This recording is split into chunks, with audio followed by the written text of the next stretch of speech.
Well, we've finally come to the end of Namco's Famicom Disk System re-releases.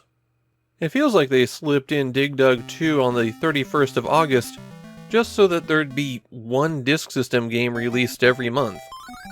This re-release program must not have been very successful for Nintendo, because there's only one more to go. Or one more direct re-release at least. I have to say, Dig Dug 2 feels like a weird choice as their final game to me. While options would definitely be limited, I still think Tower of Draga or Mappy, or even Battle City would have been a better choice.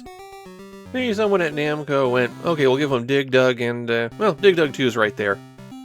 Like all of these Namco re-releases, Dig Dug 2 was an arcade game first. Though honestly, I've never seen one of the machines in person.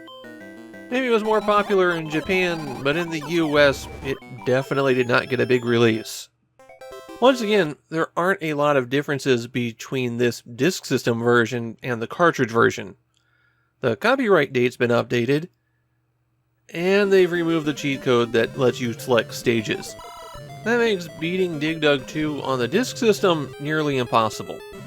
Also, there's an infinite lives cheat that's been effectively disabled because it required using the level select code, so that's just another way that the game's been made more difficult. The goal on each of Dig Dug 2's 72 stages is to defeat all of the enemies. And similar to the original Dig Dug, there are two ways that you can do this. If you press the A button, your hero Dig Dug will fire a harpoon that works as an air pump.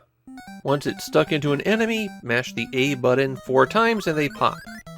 Enemies who are getting inflated like this get stuck in place. So it can be useful to pump one up a couple of times and then run away. When you're not pumping an inflated enemy, they slowly deflate, and eventually they'll start chasing you again. I felt like deflation goes a lot faster in Dig Dug 2 than it did in Dig Dug 1. You really don't have a lot of time to get away from enemies here.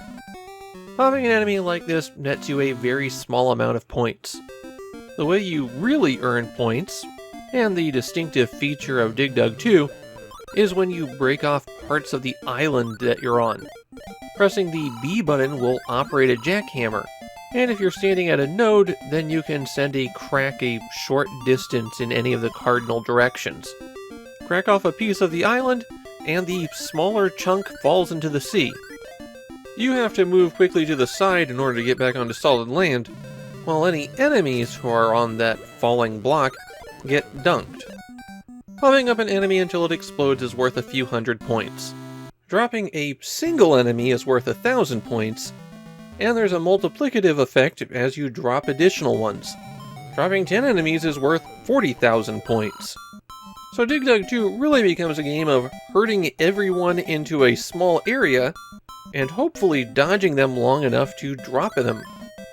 As a general rule, it's easier to pump somebody up, but breaking off pieces of the island is worth so much more, and it's always right there and tempting. If you drop pieces of the island into the sea 3 times in a single stage, then a vegetable will appear. They start out only being worth a few hundred points, but as you collect them, they become worth more and more. So it becomes worth it to drop sections of land even when there's nobody there. Also, if you drop just one square of the island all by itself, a fish will pop out of the water, and shooting it with an air pump gets you 500 points. You earn extra lives with your points, the first one at 30,000, the second at 100,000, and then additional ones every 100,000 after that. If you want to beat Dig Dug 2, good luck, you're going to need those extra lives. If you somehow manage to beat all 72 stages, then the game just loops only with the enemies moving faster. There's only 2 types of enemies on the islands, and they both return from the original Dig Dug.